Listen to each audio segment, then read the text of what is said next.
أعوذ بالله من الشيطان الرجيم بسم الله الرحمن الرحيم یا اہل الکتاب اے اہل کتاب لم تحاجون فی ابراہیم، تم کیوں جھگڑا کرتے ہو ابراہیم علیہ السلام کے بارے میں؟ وما انزلت التوراۃ والانجیل الا من بعد، حالانکہ نہیں نازل کی گئی تورات اور انجیل مگر ان کے بعد۔ تورات اور انجیل تو ابراہیم علیہ السلام کی بہت عرصے بعد نازل ہوئی۔ افلا تعقلون، کیا پس تم عقل نہیں رکھتے؟ ہاں انتم ہؤلاء، یہ تم ہی لوگ ہو کہ حاجج تم، کہ تم نے لڑائی کی، تم نے جھگڑا کیا، فیما لکم بہ علم، اس کے بارے میں کہ جس کا علم تمہارے پاس ہے۔ فلم تحاجون، پس اب تم کیوں جھگڑا کرتے ہو، فیما لیس لکم بہ علم، اس چیز میں کہ جس کا تمہارے پاس علم ہی نہیں ہے۔ واللہ یعلم، اللہ تعالیٰ جانتے ہیں، علم والے ہیں، علم رکھتے ہیں، وانتم لا تعلمون، اور تم نہیں جانتے ہو۔ ما کان ابراہیم یہودیا ولا نصرانیا، ابراہیم علیہ السلام نہ تو یہودی تھے نہ عیسائی تھے، ولکن کان حنیفا مسلما، لیکن وہ حنیف یعنی یکسو ہو کر اللہ کی عبادت کرنے والے اور مسلمان تھے، فرمانبردار تھے۔ وما کان من المشرکین، اور ابراہیم علیہ السلام مشرکوں میں سے نہیں تھے۔ ان اول الناس، بے شک لوگوں میں سے سب سے زیادہ قریب بھی ابراہیم علیہ السلام کے، للذین اتبعوہ، البتہ وہ لوگ ہیں جنہوں نے ان کی اتباع کی۔ ابراہیم علیہ السلام کے سب سے زیادہ قریب وہ ہیں جو ان کے متبعین ہیں، جو ان کی بات ماننے والے ہیں۔ وہذا النبی، اور یہ نبی بھی ہے، حضور علیہ السلام کی طرف اللہ نے اشارہ فرمایا، یہ نبی بھی ابراہیم علیہ السلام کے متبعین میں سے ہیں، قریب ہیں۔ والذین آمنوا، اور جو ایمان والے ہیں، جو اس نبی پر ایمان لائے، صحابہ اور اہل ایمان۔ واللہ ولی المؤمنین، اور اللہ تعالیٰ ایمان والوں کا کارساز ہے۔ سورہ آل عمران کی آیت نمبر 65، 66 اور 67 اور 68، یہ 4 آیتیں آپ کے سامنے تلاوت ہوئی ہیں، کل کے درس میں بھی تلاوت ہوئی تھیں، آپ نے ترجمہ سماعت فرمایا۔ اس کا ایک حصہ درس کا کل گزر چکا ہے، جس کا خلاصہ یہ ہے کہ یہ سورہ آل عمران جو چل رہی ہے، یہ اس وفائی جو عیسائی وفد تھا نجران کا، اس کے بارے میں ان کو جواب دیا جا رہا ہے، ان کو قائل کیا جا رہا ہے، ان کو جو ہے ہدایت پر لانے کی کوشش کی جا رہی ہے۔ اور اللہ تعالیٰ نے پیچھے تمام واقعات بیان کر دیے، اور سب سے پہلے دلائل چلے، دلائل کو بھی انہوں نے نہیں مانا۔ پھر مبالے کی دعوت دی کہ اچھا چلو دلائل، مناظرہ، باس و مباحثہ یہ تم نہیں مانتے ہو تو آؤ مبالہ کرتے ہیں۔ مبالے میں بھی وہ بھاگ گئے، صلح کر لی، جزیہ دے دیا۔ تو پھر اللہ نے تیسرا کہا کہ چلو ایک ایسے کلمے پر متفق ہو جاؤ، مسلمان، یہودی اور عیسائی تینوں، جو سارے ان تینوں کی شریعتوں میں ایک ہے۔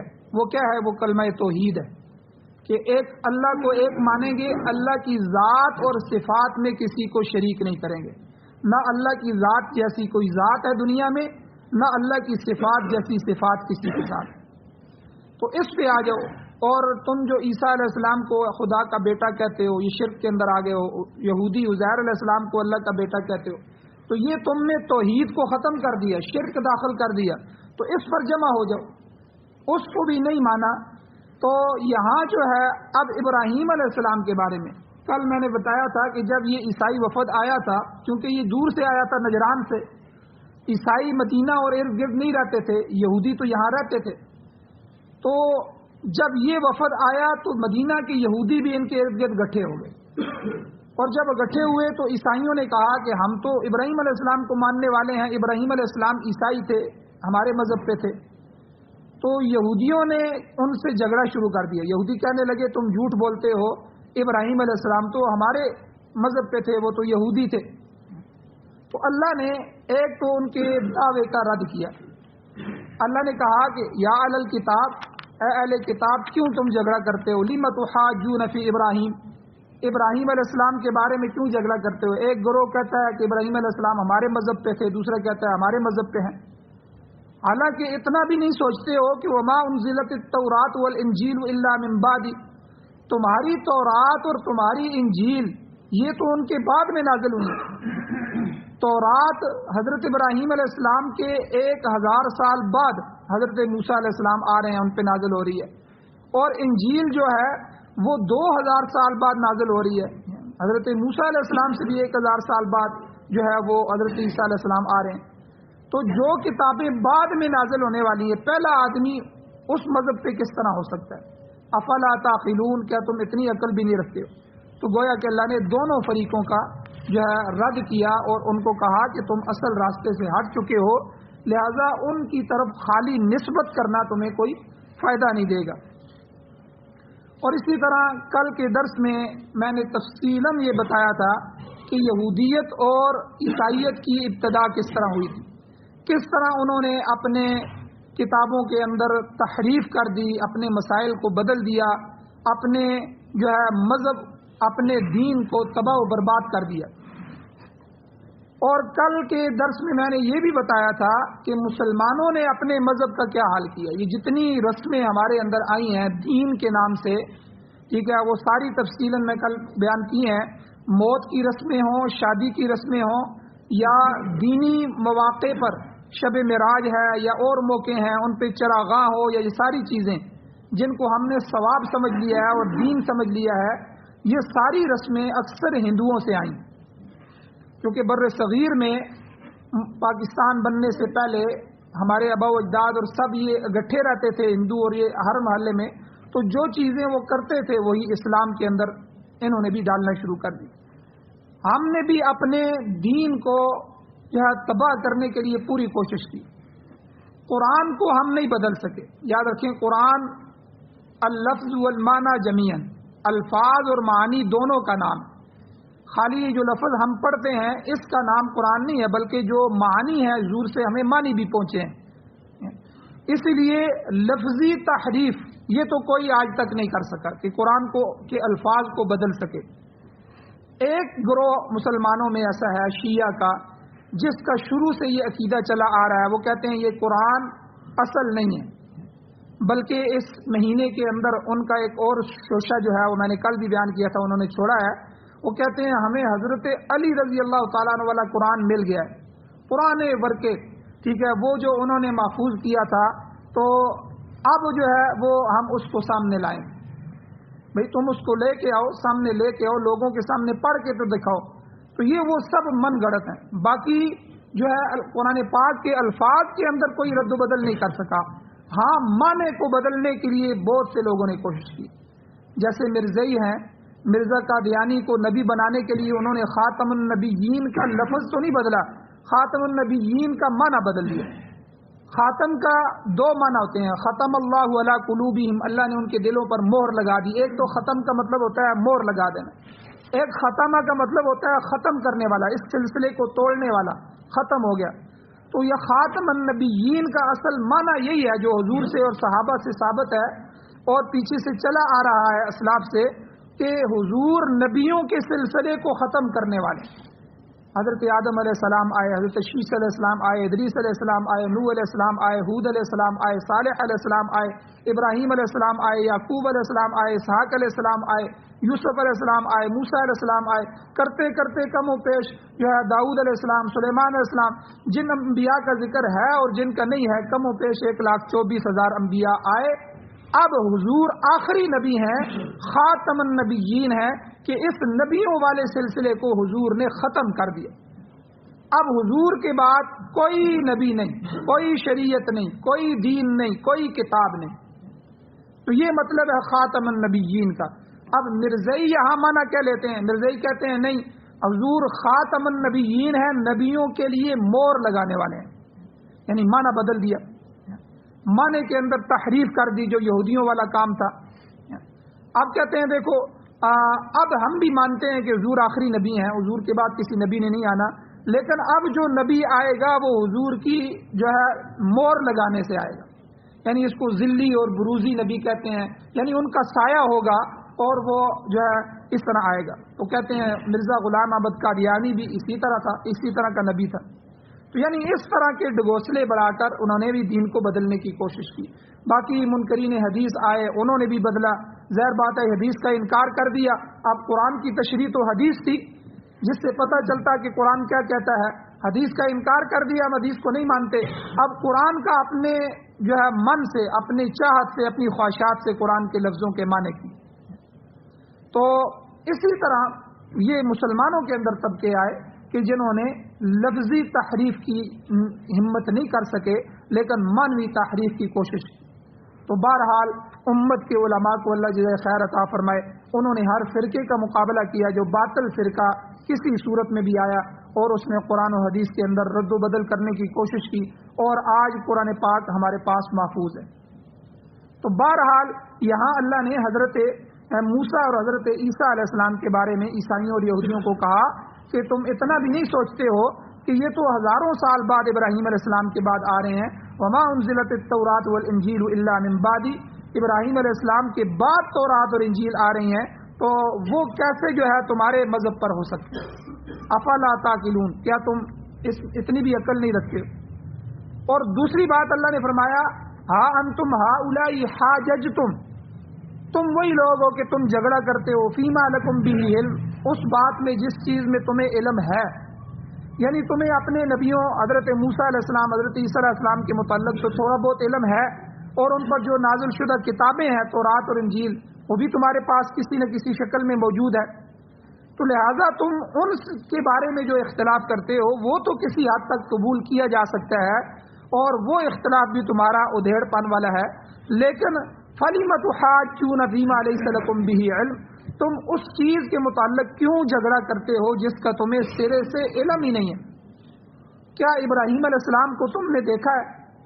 کیا ان کے اوپر جو اللہ نے صحیفے نازل کیے ان صحیفوں میں سے کوئی صحیفہ تمہارے پاس صحیح سلامت موجود ہے؟ کیا تم ان کی کسی تعلیم پر عمل کر رہے ہو؟ تو کیوں غلط باتیں ان کی طرف منسوب کرتے ہو؟ کیوں کہتے ہو کہ وہ یہودی تھے اور نصرانی عیسائی کہتے ہیں وہ نصرانی تھے؟ حقیقت یہ ہے کہ واللہ یعلم وانتم لا تعلمون، اس بارے میں اللہ ہی بہتر جانتا ہے اور تم نہیں جانتے. اب اللہ تعالی خود بتا رہے ہیں کہ ابراہیم علیہ السلام کون تھے. اللہ کہتے ہیں ما کان ابراہیم یہودیا ولا نصرانیا، ابراہیم علیہ السلام نہ تو یہودی تھے نہ عیسائی تھے، نصرانی تھے. ولیکن کان حنیفا مسلما، بلکہ وہ تو حنیف اور مسلمان تھے. حنیف اور مسلمان، حنیف کسے کہتے ہیں، مسلمان کسے کہتے ہیں؟ یہ دونوں ایک ہی لفظ ہیں. حنیف اس کو کہتے ہیں جو ساری طرفوں سے ہٹ کر، سب طرف سے ہٹ کر ایک طرف لگ جائے، یکسو ہو جائے.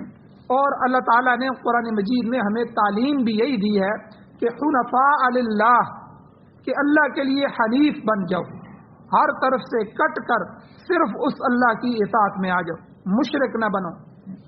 ہر طرف سے کٹ کر کیا مطلب کہ برادری خفا ہوتی ہے تو خفا ہو جائے. آپ شادی کر رہے ہیں، آپ کوئی عمل کر رہے ہیں، ٹھیک ہے، تو برادری مجبور کرتی ہے یہ رسمیں بھی کرو، اللہ اور اس کے رسول کی مخالفت کرو. اب ایک طرف برادری، ایک طرف اللہ اور اس کا رسول ہے. اب برادری کہتی ہے یہ کرو، گانا بجانا کرو، فلاں کرو، یہ خوشی میں یہ کرو. آپ کہتے ہیں نہیں اللہ اور اس کے رسول کی ناراضگی ہے، میں نہیں کروں گا. وہ کہتے ہیں پھر ہم آپ سے ناراض ہو جائیں گے، ہم آپ سے نہیں بولیں گے. تو یہاں اللہ کہتے ہیں یکسو ہو جاؤ، حنفاء للہ، اللہ کے لیے ایک طرف ہو جاؤ. تو ان برادری باہر میں جاتی ہے تو باہر میں جائے، وہ ناراض ہوتی ہے تو ناراض ہو جائے، لیکن ہم نے اللہ اور اس کے رسول کو ناراض نہیں کرنا. ساری دنیا ناراض ہو جائے. تو انبیاء کی یہی دعوت تھی. انبیاء کو کوئی فکر نہیں ہوتی تھی کوئی کیا کہہ رہا ہے، کوئی کیا نہیں کہہ رہا. وہ اللہ کی توحید کو ہر لمحے ہر وقت بیان کرنے والے، اللہ کی طرف بلانے والے. تو حنفاء للہ کا یہی مطلب ہے کہ ہر طرف سے کٹ کر صرف اس اللہ کی اطاعت میں آ جاؤ اور مشرک نہ بنو. چنانچہ ابراہیم علیہ السلام کے بارے میں فرمایا کہ وہ بھی حنیفن تھے. اور بلکہ ابراہیم علیہ السلام کے بارے میں وہ الفاظ اللہ نے قرآن مجید میں ذکر فرمائے ہیں کہ انہوں نے اللہ کے سامنے عرض کیا، انہوں نے اپنے اللہ کو جو یقین دلایا، اللہ نے وہ الفاظ قرآن میں اتارے. انہوں نے کہا کہ انی وجہت وجہی للذی فطر السماوات والارض حنیفا وما انا من المشرکین. یہ ابراہیم علیہ السلام کے الفاظ ہیں کہ میں نے ہر طرف سے منہ موڑ کر اپنا رشتہ اس اللہ جل شانہ سے جوڑ لیا ہے جو آسمان اور زمین کا مالک ہے، اور میں وما انا من المشرکین، میں مشرکوں میں سے اللہ نہیں ہوں. شاہ ولی اللہ محدث دہلوی رحمۃ اللہ علیہ فرماتے ہیں کہ حنیف سے مراد وہ شخص ہے جو ابراہیم علیہ السلام کو ماننے والا ہے. فارسی کی ایک تفسیر ہے فتح الرحمان، اس کے حاشیے میں لکھا ہے کہ حنیف وہ شخص ہوتا ہے کہ جو کعبے کی طرف منہ کر کے نماز پڑھتا ہے، جو بیت اللہ کا حج کرتا ہے، جو ختنے کرانے والا ہے، جو شعائر اللہ کے شعائر کی تعظیم کرتا ہے، جو خدا تعالیٰ کی وحدانیت کو تسلیم کرتا ہے. یہ ساری کی ساری علامتیں حنیف کی ہیں. تو کوئی مشرک آدمی حنیف کیسے ہو سکتا ہے؟ یعنی یہ عیسائیوں اور یہودیوں کو کہا جا رہا ہے تم نے تو اپنے دینوں کو بدل دیا، تم تو مشرک بن گئے ہو، تم عیسائی اور یہودی اصل نہیں رہے ہو. تم نے تو عیسیٰ علیہ السلام کے مرنے کے عیسیٰ علیہ السلام کے اٹھائے جانے کے بعد تم نے عیسیٰ علیہ السلام کو اللہ کا بیٹا بنا لیا، وہ خدا کے بیٹے ہیں. اور یہودیوں تم نے عزیر علیہ السلام کو اللہ کا بیٹا بنا لیا. اب مشرک اور مسلمان یہ برابر نہیں ہو سکتے. جس طرح دن اور رات متضاد ہیں آپس میں، دن آئے گا تو رات چلی جائے گی، رات آئے گی تو دن چلا جائے گا، دونوں ایک وقت میں اکٹھے نہیں ہو سکتے. اسی طرح اگر ایک آدمی مشرک ہے تو وہ حنیفا مسلمہ نہیں ہے، اور اگر وہ حنیفا مسلمن ہے ابراہیم علیہ السلام کی طرح تو پھر وہ مشرک نہیں ہو سکتا. تو یہودیوں اور عیسائیوں کو کہا کہ تم مشرک ہو، تم کیسے کہہ سکتے ہو کہ ابراہیم علیہ السلام کی ہمارے ساتھ نسبت ہے؟ تو اب مسلمان ہونا اور حنیف ہونا یہ دونوں ایک ہی چیز ہے. مسلمان کا اسلام کا معنی ہوتا ہے اطاعت اور فرما برداری، اور حنیف کا معنی ہوتا ہے یکسو ہو کر ایک طرف اللہ کی فرما برداری میں لگ جائے. تو دونوں کا معنی ایک ہے. جب اللہ تعالیٰ نے ابراہیم علیہ السلام سے فرمایا، قرآن میں اللہ کہتے ہیں اسلم، اے ابراہیم فرما بردار ہو جا، اسلام قبول کر لو. قال اسلمت لرب العالمین، ابراہیم علیہ السلام نے جواب دیا، ہاں مولا کریم میں نے تیری فرما برداری کو قبول کر لیا، میں تیرے دین کے لیے مسلمان ہو گیا.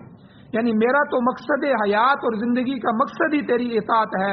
یہ لوگ جھوٹے ہیں جو کہتے ہیں کہ ابراہیم علیہ السلام یہودی یا نصرانی تھے، یہ اپنی نسبت غلط طور پر ابراہیم علیہ السلام کی طرف کر رہے ہیں. وما کان من المشرکین، ابراہیم علیہ السلام مشرکوں میں سے نہیں تھے. اب غلط نسبت کے اوپر میں تھوڑی سی روشنی ڈالنا چاہتا ہوں کہ ہمارے مسلمانوں میں بھی یہ وبا پائی گئی ہے، غلط نسبت. بہت سے ہمارے معاشرے میں ایسے لوگ ہیں جو اپنے آپ کو سلفی کہتے ہیں، ہم جی اسلاف کے اوپر چلنے والے ہیں، سلفی ہیں. حالانکہ یہ محض ان کا دعویٰ ہے، کام سارے ان کے الٹ ہیں، اسلاف کے خلاف ہیں، کہتے ہیں اپنے آپ کو سلفی ہیں. اسی طرح ہمارے احناف میں سے بہت سے حنفی جن کا عقیدہ امام ابو حنیفہ رحمۃ اللہ کے عقیدے کے بالکل مختلف ہے، لیکن کہتے ہیں کہ ہم حنفی ہیں. اسی طرح یہ جو تصوف کے سلسلے ہیں، قادری سلسلہ ہے، ٹھیک ہے، چشتی ہے، سروردی سلسلہ ہے، اور جو ہے یہ جو سلسلے ہیں ان میں سے جو قادری ہیں اپنی نسبت کس سے کرتے ہیں؟ شیخ عبد القادر جیلانی رحمۃ اللہ سے. مگر ان کے ساتھ وہ معاملہ کیا کرتے ہیں؟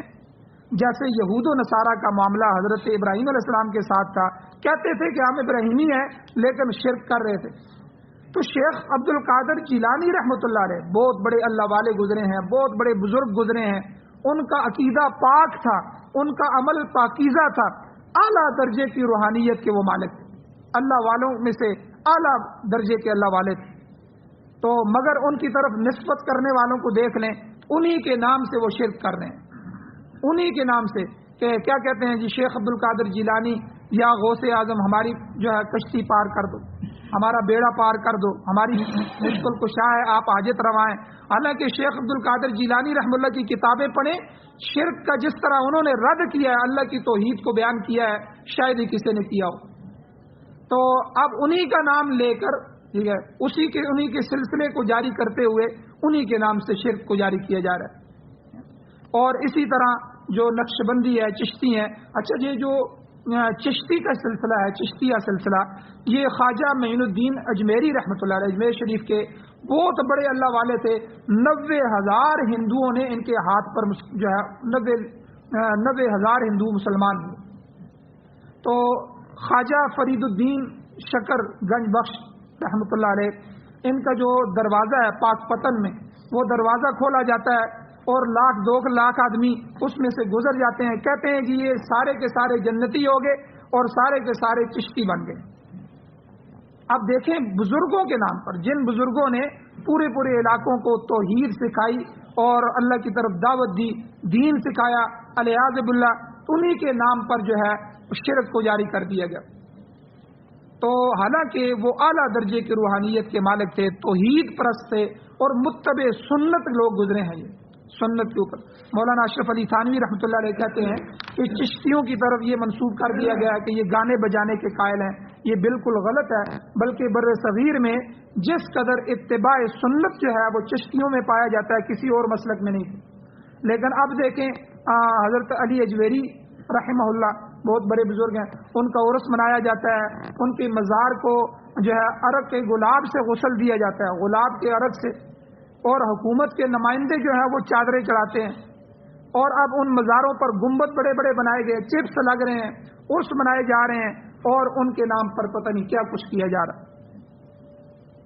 پاکستان میں اوقاف بنایا گیا، اوقاف کا مقصد یہ تھا کہ لوگوں کی اصلاح کی جائے، شرک اور بدعات سے منع کیا جائے، مگر اب خود مسلمان ہی یہ کام سر انجام دے رہے ہیں۔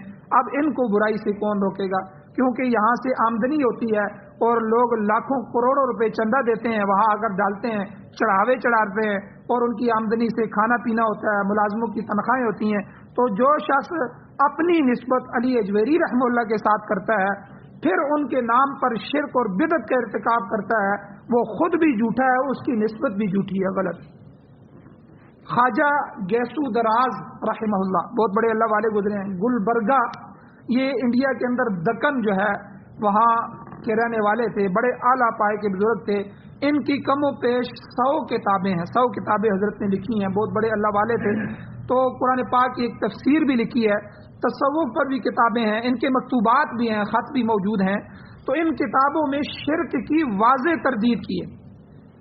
کہتے ہیں کہ آپ کا ایک واقعہ لکھا ہے، ایک جوگی آیا تھا، جو بہت سے جوگی یہ ہندو ہوتے ہیں، اس نے کہا میں آپ کو ایک عمل بتاتا ہوں، لیکن 1000 منتیں کی، اس کے باوجود انہوں نے کہا کہ مجھے عمل سیکھنے کی ضرورت نہیں ہے، تمہارے عمل کی ضرورت نہیں ہے، بلکہ ہمارے پاس اللہ کا قرب دلانے کے لیے بہت سے اعمال، نماز، روزہ، حج، زکوٰۃ، اللہ نے ہمیں بڑے عمل دیے ہیں جو ہم کر سکتے ہیں۔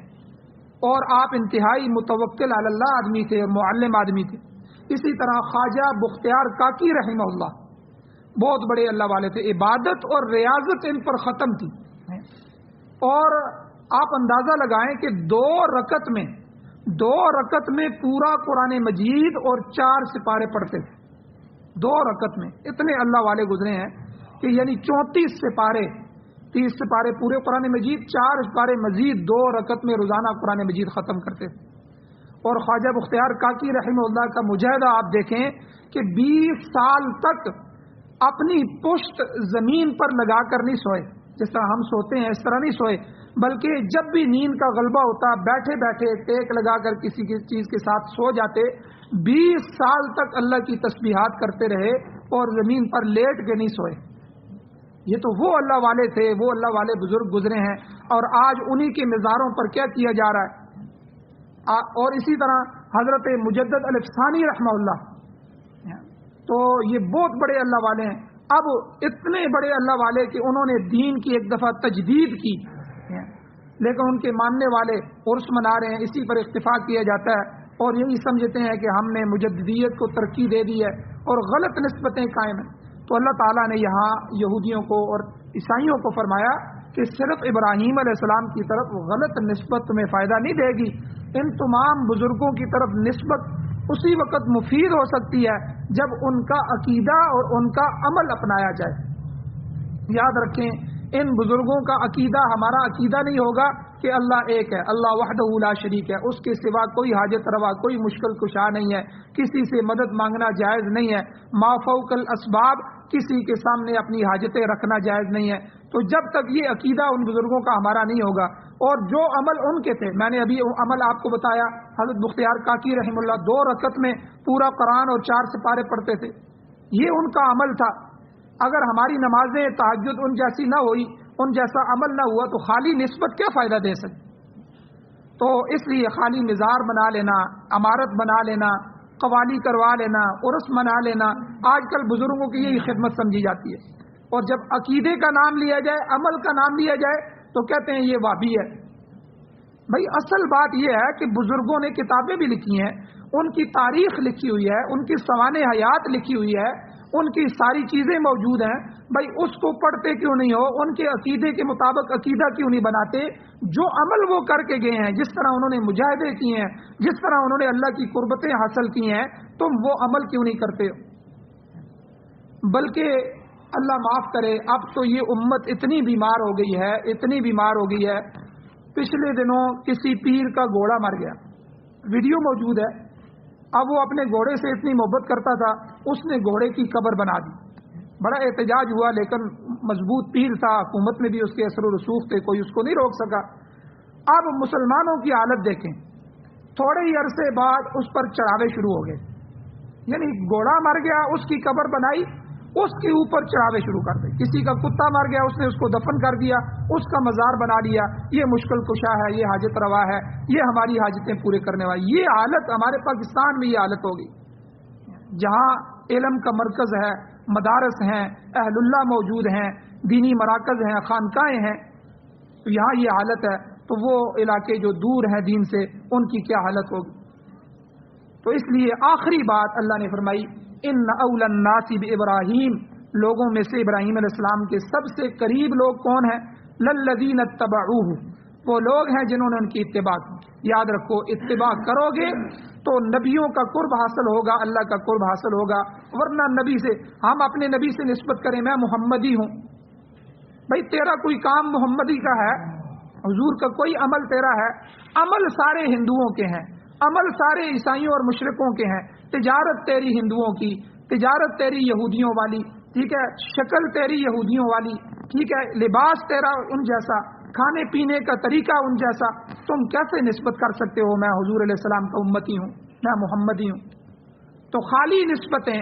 تو یہاں اللہ نے فرمایا ان اول الناس، لوگوں میں سے سب سے قریب ابراہیم علیہ السلام کے، للذین، وہ لوگ ہیں، اتبعوہ، جنہوں نے ان کی اتباع کی، متبعین، جو ان کے پیچھے چلے، ان کا عقیدہ اختیار کیا، ان کے اعمال کیے۔